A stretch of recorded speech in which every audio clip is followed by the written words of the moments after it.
what's up guys? It's the Nightwing Way of Life Esports coming at you guys with another League of Legends video, here to talk about the LCS Spring Split 2020 Playoff Recap Part 3, actually. If I'm wrong, I'll just fix the title of the video, but yes, we had Saturday starting with C9 versus Evil Geniuses, and then on Sunday we had FlyQuest versus TSM. C9 is pretty much favored in any series they actually play in North America, whether it be Academy or the LCS. They have just been that dominant, and in Evil Genius's case, most people have considered them a really strong team and or a team that's only carried by Jizuke. Now, C9 in Game 1 against Evil Geniuses, Draft, Aatrox, Nocturne, Syndra, Varus, Tahm Kench. Evil Geniuses take Auron, Gragas, Yasuo, Misfortune, and Nautilus. Misfortune and Nautilus seems to be a comfort bot lane for a lot of safe scaling bot lanes we have in North America. Early on, around 1 minute in, C9 do an invade. They give, Blabber the blue buff. That gets him pretty decently far ahead. Svenskeren doesn't get a blue buff, so he's a little bit far behind. Sven and Vulcan get a little bit of nice damage onto Bang level 1, causing him to fall back. They start losing CS. They're pretty much winning trades across the board.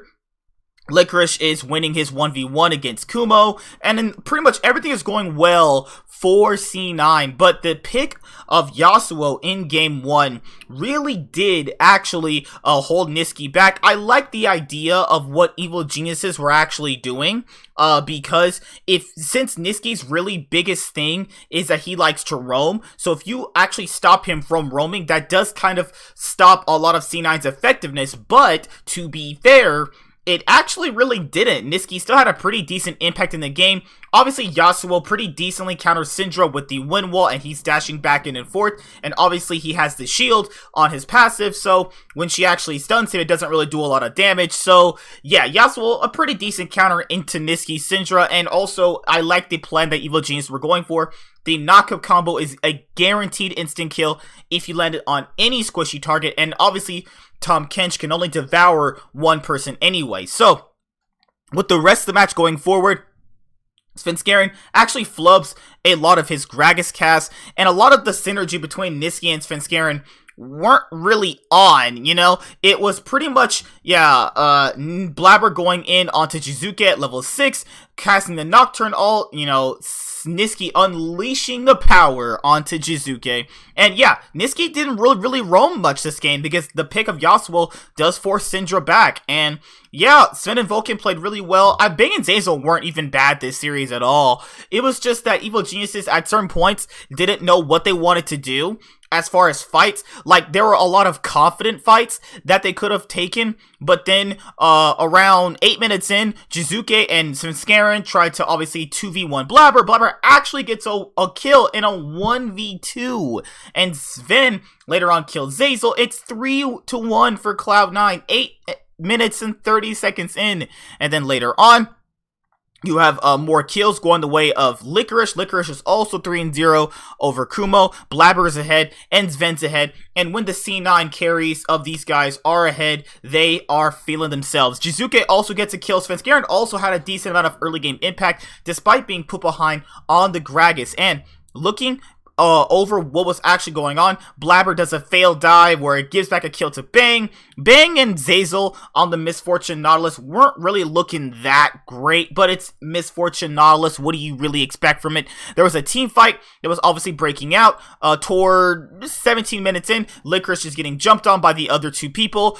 Kumo lands a nice 3-man knockup onto everyone, but then later on, Svenskeren gets caught out and gets beaten down by the Syndra Q, and then he gets killed by Blabber. Vulcan later on flashes away from the damage, and then they're pretty much just dancing around mid lane. Niski almost lands a stun out to Bang, but he ends up evading it. A lot of the fights in Game 1, Evil Geniuses were winning a few of them. Not like winning, but, like, if they had played things a little bit more differently, the fights could have also turned out differently. Fight around 21 minutes includes Svenskeren using his stopwatch. Niski obviously unleashing the whole load onto Svenskeren. Jizuke gets a kill under the tower, 1v3. Licorice is too far ahead. Licorice is smashing down now with his Aatrox, pun intended with that sword. He is now 6-0 on the Aatrox, and when Licorice is ahead, when Sven's ahead, and Blabber's ahead, you know it's the C9 time to get the game going. Around 22 minutes in, it is a dragon for them, and then the game is all in their control. They have another fight around 24 minutes in. They kill 3 of the EG carries, and it's Baron for C9, and then later on, toward the end of the game, C9 are now up about 9,000 gold, 19 minutes in, pretty decently close in team fighting for how it looked, but Licorice did really well at zoning a lot of the carries, and then later on, C9 got the effective damage they needed onto Evil Geniuses, and yeah, game 1 goes to Cloud9. And most people did not expect that in general. Yeah, we did. On to game 2. It is now EG's turn to obviously, run it back. A lot of teams have been doing those salty run backs. This time around, Evil Geniuses take blue side, C9 takes red side. Evil Geniuses take Aatrox, Pantheon, Ryze, Kalista, and Trundle. C9 take Auron, Nocturne, Zoe, Ezreal, and Tahm Kench. Now, I like the draft around what EG were actually doing, because you give Jizuke, a lot of time on his pocket pick Ryze. That's really good comfort for him. You want to give Kumo Aatrox. He's performing decently well on it. Ryze works decently well into Zoe. Obviously, when she jumps in, you can just root her, and then it's hard for her to obviously go back to where she came from. You have Bang on his patent and Kalista, a champion he has a skin on, which is Kalista, and you have Zeyzal on Trundle, so if he wants to engage, he has it, and he has a lot of sustainability, so he doesn't die. Pretty much around 3 minutes in, they attempt a gank, but it doesn't work, and then later on, Svenskeren is forced to flash. Blabber is doing decently well on the Nocturne, to the point where Svenskeren decently can't challenge him, but later on it's Licorice who is actually still kind of doing well on the opposite matchup this time around, and Niski is not afraid to actually get in front of Jizuke's face and actually CS in front of him with Svenskeren right next to him. Svenskeren ends up minutely getting caught out and then gives up first blood. Yeah, it goes the way of C9. Svenskeren getting caught out. Later on, another kill goes to Licorice. Licorice and Blabber and Niski dive Kumo. It is now 3-0 for Cloud9. It is 1,000 gold lead at this current moment in time in the game. Later on, Jizuke tries TPing. Then Svenskeren gets he almost gets a trade kill back, and he actually dies himself. It's 2 kills onto Niski. It's literally a 2,000 gold lead now at this point, and you're like, okay, Evil Geniuses, they are basically throwing the kitchen sink, the computers, and they're even going to throw their stove at C9 to even get something going here. You'd think that with C9 giving over the Ryze pick to Evil Geniuses, they would actually be doing more with the pick, but remember, Ryze works really well in the side lanes, so you can pressure them, and it's really not looking good for Evil Geniuses. Sven gets chunked out around 8 minutes in. There's not really much action in the bot lane. I think like both bot lanes, since Bang and Zeyzal like to play low econ, Sven and Vulcan like to be really dominant in the early game. It was really showing that Sven and Vulcan were really trying to basically break the game open from bot lane, but it's really hard to do that with the Trundle and a Kalista, 2 champs that can also steal your stats. So it's also pretty decently hard. Niski lands the bubble onto Bang, then Svenskeren jumps in, Blabber comes in, and then, it's the classic C9 dive. They don't actually get a kill, or do they? Nope, it actually they just evade it, and they just get more tower plates, and then by getting more tower plates, they get more gold. Around 10 minutes in, Jizuke roams down, and then pretty much it's just the game, how it lands out. Jizuke tries to throw himself onto Vulcan, and he does. He actually ends up killing him. The first kill of the game for Evil Geniuses. And then later on, Niski and Jizuke return back to mid lane. Niski is really trying to make something happen, but on the top side, Blabber is getting the Rift Herald for his team, since they've committed so much resources to the bot lane to get that kill. Licorice is actually winning the Auron versus Aatrox matchup. Yeah, you heard that right. Licorice is winning the Auron versus Aatrox matchup. Later on, they try to kill Niski. Niski just pops over the wall with his flash, and yeah, it's pretty much all she wrote. Later on, C9 actually get more kills as EG just consistently failed their skirmishes, and then later on, Blabber ends up getting more kills himself, which is pretty good on the Nocturne. They end up almost diving Jizuke. He evades it with the Realm Warp. Then later on, they try collapsing in C9 jungle. Actually, looks pretty decently well for Evil Geniuses until Svenskeren dies, and you're like, oh crap. Zeyzal ends up dying too, and then Bang dies. Yeah, this is not their day. It is a 8,000 gold lead for Cloud9. Later on, they transition that into a Baron. And then later on, this is their game. It's all C9. Zen gets a triple kill 25 minutes in. And it's 23-6 for C9. It's 13,000 gold lead. This was the biggest stomp I've seen in playoffs so far this split, compared to the TSM win they had against 100 Thieves in their game 4. Next game, obviously, is the game where EG actually brings it back. But then you look at the C9 draft and you go, are they actually disrespecting EG? Because C9 take Aatrox, Pantheon, Talia, Varus, Tahm Kench. Evil Geniuses take Palpy, Gragas, Zoe, Aphelios, and Zeyzal, and takes Braum. So, with Aphelios and Braum, you're thinking that Bang and Zeyzal can really do well in the mid-game team fights. I think that giving C9 the chance to really get ahead in the early game, which they have proven that they can consistently, and early on in the game, it was very well decently proven that they could do that, because they actually blow a few things onto Blabber with Zeyzal burning the exhaust, so that's going to obviously cause some problems in their laning phase. Going how well this early game actually went for C9, they mostly should never have lost this game, but later on, Evil Geniuses start team fighting really well. They even get a kill onto Niski, and they were definitely picking on the Zoe. 4 minutes in, Svenskeren actually gains to the bot lane, and they kill Sven, and they even manage to kill Blabber. Blabber dies, you get a kill onto Jizuke and Svenskeren. Vulcan almost dies, but later on, they just get more farm. Evil Genius is actually making a proactive early game. Yeah, first time in the series, actually doing something pretty decent. Svenskeren and Dardoch really don't gank for their bot lanes. If you really look at them play, they kind of maybe will give them a gank here and there to give them a little bit of a resource for how it's going to work. C9 still get the dragon at 6 minutes in, but they're definitely in a more of a controlled state, not in more of a, okay, C9 is just winning this game outright like they usually are. Later on, yeah, Jizuke dies again. He's just getting picked on by the Pantheon Talia combo. Looking at this comp right now from C9, I think that this was just pure disrespect.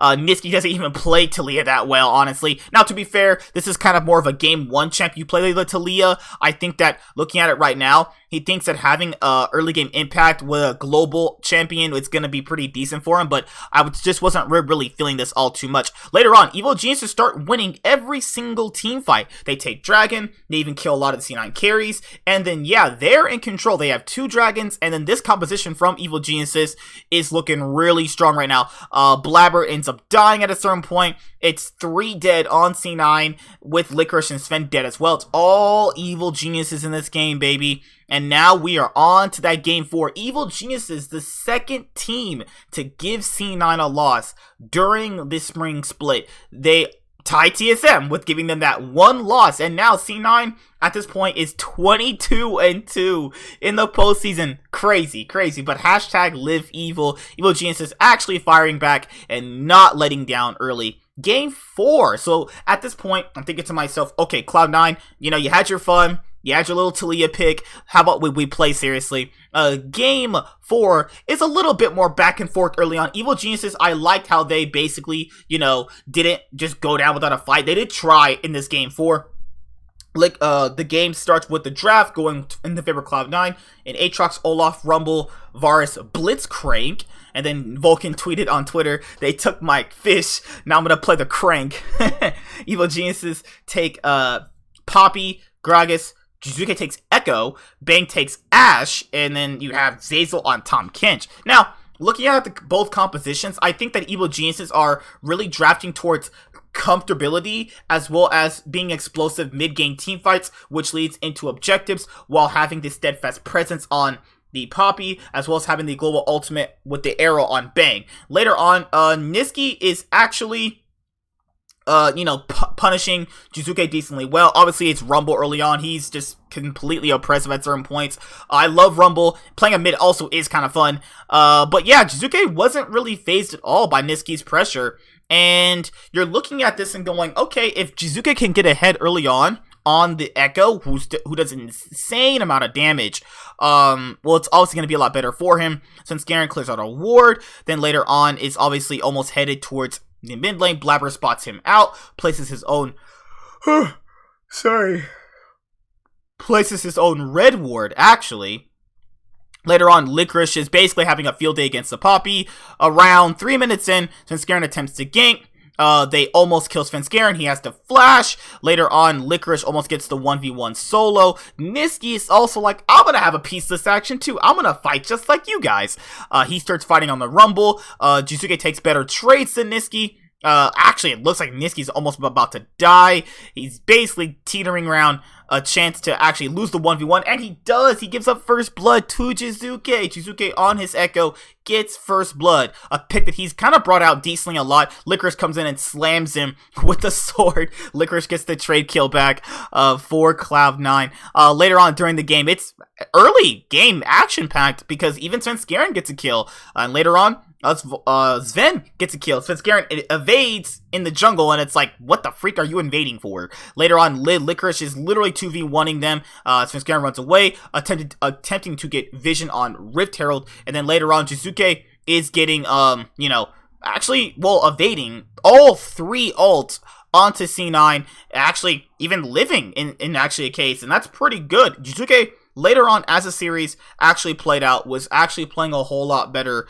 And later on, it's just team fight after team fight for Cloud9, and 28 minutes in and 22 seconds in, C9 are actually in control. They get a Baron, they have all the kills. Jizuke tries to wave clear as much as he can on the Echo, and yep, it is pretty much what she wrote. EG try to fight at the Elder Dragon, and later on, a C9 completely roast Bang, and Zazel almost, he actually lives a kill. Kumo, no tank. Svenskeren is basically seeing his former squad win right in front of his eyes. Blabber gets the dragon. Niski kills his former jungler, and then now it's all C9. C9, after being criticized for letting Sneaky go, I even said it, this was going to be one of C9's better years.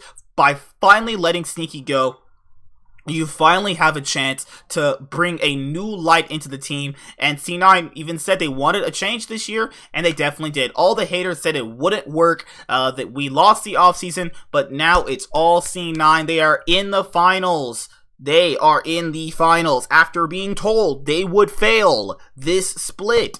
After people had them at 7th, 5th, they finished 1st. They are going to the finals. All the haters are silenced. C9 is in the finals. The next day is FlyQuest versus TSM, and then now TSM could easily face EG in the next round because EG is now in the loser's bracket from losing to Cloud9. FlyQuest also won a little bit of redemption for losing to Evil Geniuses in the most embarrassing fashion that you could after they clapped Golden Guardians. TSM also had a really struggling series against 100 Thieves, and a series they almost barely scraped by 100 Thieves.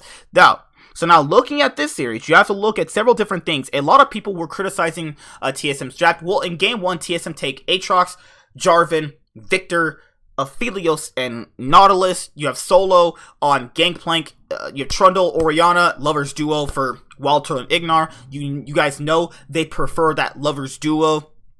Now, looking at how Bjergsen played this game, he actually played really, really well. And looking at what they had to deal with in this game, it was a back and forth game all game long. Broken Blade, he was really actually losing to Solo, and that was like, what the fuck? You know what I mean? Like, early on, it's Gangplank. He can do pretty decently well into Aatrox. I know I will dominate things differently, but Aatrox does have counters. It all depends on how you play it out. Dardoch actually going to the bot lane. Dardoch never ganks for his bot lane, because Dardoch, if you actually look at stats, Dardoch has the least amount of jungle proximity to bot lane. Him and Svenskeren have very little time spent in their bot lane, and I was actually seeing Dardoch gank for bot lane this series. I was like, wait, what kind of Dardoch is this? Ganking for Kabe and Biofrost? I was like, this is the same Dardoch we're talking about here? It's not that it's super surprising, it's just that he hasn't really did it all split long. You know what I mean? So, they do land a nice hook onto Wild Turtle. Dardoch doesn't show himself yet. 5 minutes in, they're pretty much just farming it out. Then later on, TSM attempt to actually dive FlyQuest. They actually pillar, and then Biofrost forces his flash out, and then later on they kind of just stop, and then after that, They try to pull more lane pressure down. Kabe is getting pretty decently far ahead on the Aphelios, and Kabe was having a pretty good game 1. Later on, TSM take Dragon, and TSM are actually having a pretty good early game. Holy moly, it's TSM mid game. That always has the problem, right? So, looking at every single thing going on after that, you had more just scaling altogether because, you know, both compositions do well with scaling. Orianna's and Victor's games are going to pretty much lead into that.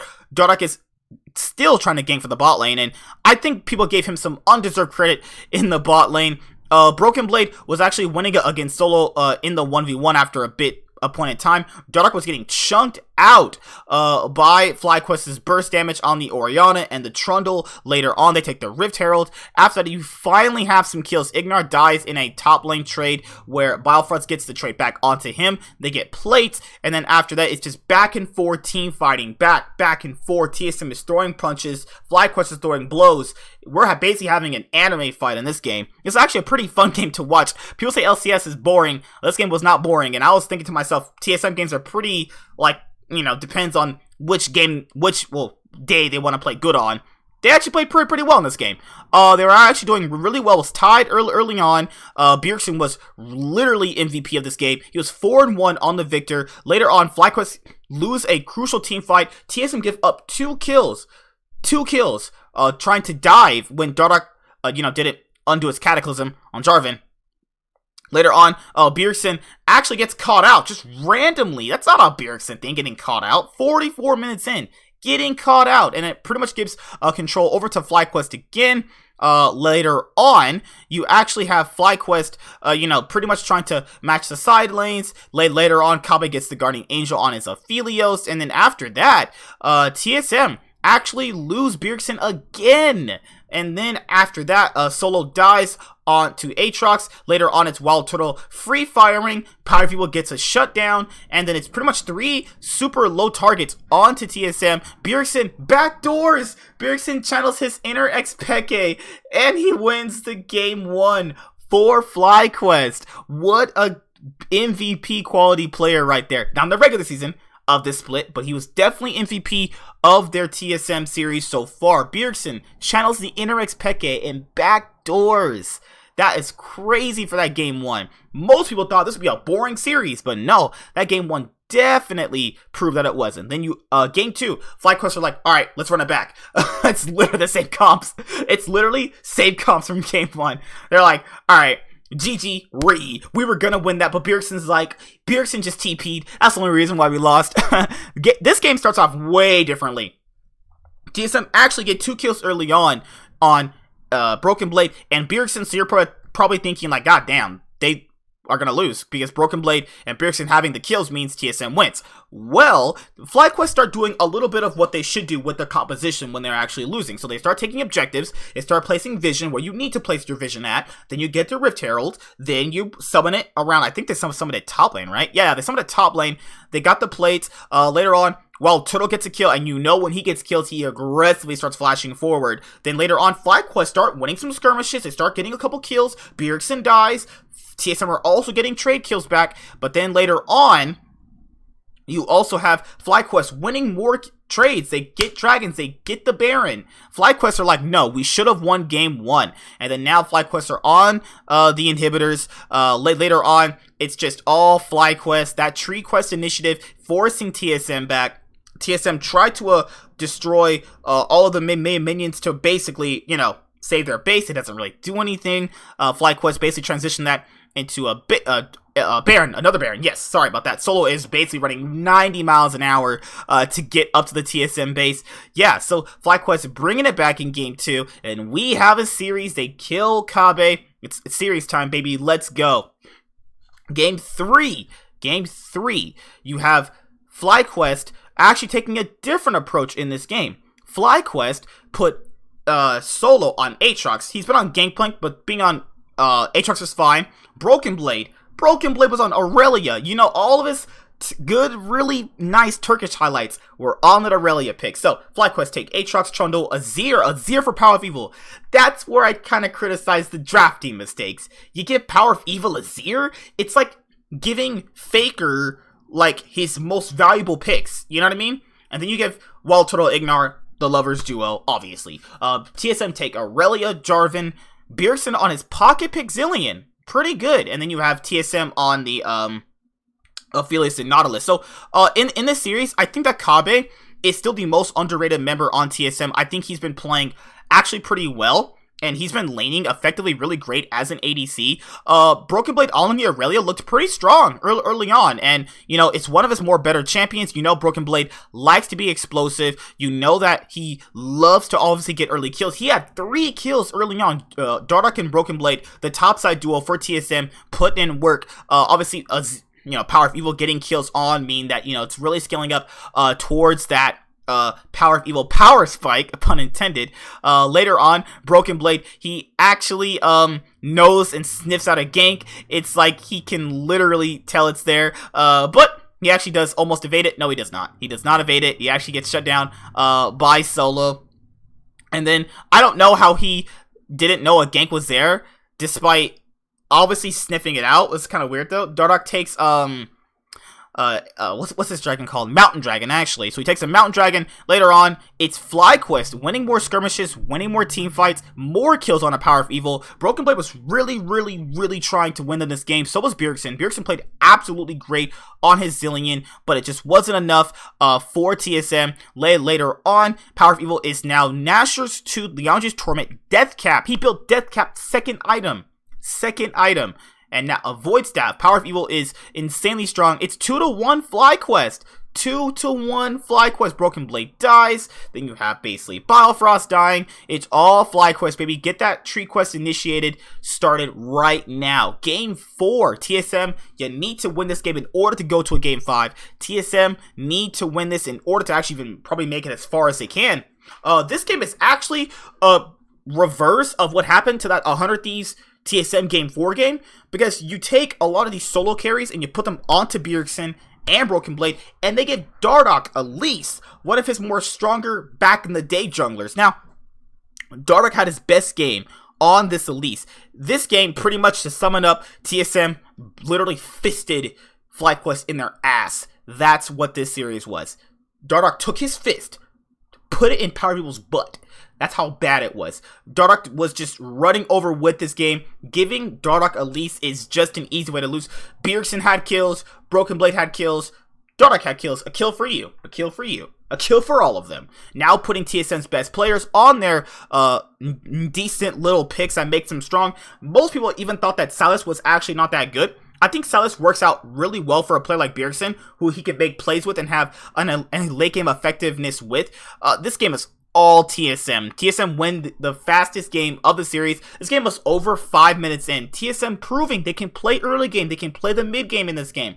So I was thinking to myself, okay, if they can do that in this game, why not just transition that into Game 5? Queue up the Silver Scrapes, baby. It is all TSM in this game, man. Game 5. Let's queue up those Silver Scrapes. FlyQuest, can they get the revenge against TSM? Because if people don't actually remember, Wild Turtle was on TSM the last time they actually played FlyQuest in a best of 5. FlyQuest has not really played TSM in too many best of 5s. They've only played in one. That was way back in 2017 when they had High, and Wild Turtle was actually on that team. So to kind of see Wild Turtle against his former squad, and in this scenario too, is kind of weird actually. Also, I was thinking to myself, Santorin and Wild Turtle have been a part of the same team for quite some time. It just seems like Santorin prefers to play with Wild Turtle for some reason. Who knows? FlyQuest take Set, Olaf, Azir, Varus, Thresh. So FlyQuest switch it up from that lovers duo. They're like, I need some early game pressure. TSM take Aatrox. Dark is on Sejuani. Bjergsen takes Echo. Picking Echo in Game 5. Name a more iconic duo.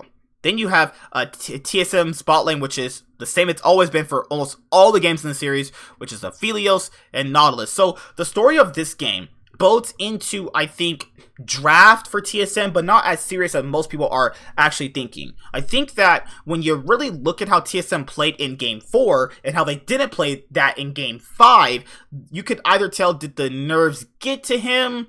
Or did TSM not trust Dardoch to be on Elise again? I really don't understand why they didn't give him either Rek'Sai or Elise, because the game 4s that we saw from the 100 Thieves series and this series proves that if they get ahead early game, it's over. It's GG, go next. Now, TSM really tried to pick on Solo a lot in this series. First blood comes in 3 minutes in. Dark gets caught out, actually. That's not good for the Sejuani, giving over Vision priority and Scuttle priority to an Olaf. That is not what you want to do in a game 5, giving Olaf an early kill. Basically, FlyQuest get 2 kills on a Centauran, 3 kills on a Power of Evil. You know that's really good for them. Solo was getting picked on pretty badly in this game, and he started to make a decent comeback later on. TSM get a little bit of trade kills back. Kalbe is getting decently strong on the set. And yeah, this game was actually decently close for a little bit there by how much they were actually picking on Solo. Solo was like on an island just getting destroyed half the time. And it feels bad for Broken Blade. He played really insanely well this series. But yeah, FlyQuest fighting the right picks, fighting the right skirmishes, getting Power of Evil on Azir, and teams moving forward need to know to ban that against Power of Evil. Giving him Azir without having a direct innate counter to it, or in fact shutting him down, is a loss. And then Wild Turtle is popping off against his old squad, and now you have FlyQuest beating TSM. Even I predicted FlyQuest to lose. I predicted TSM 3-2. I predicted a 5-game series.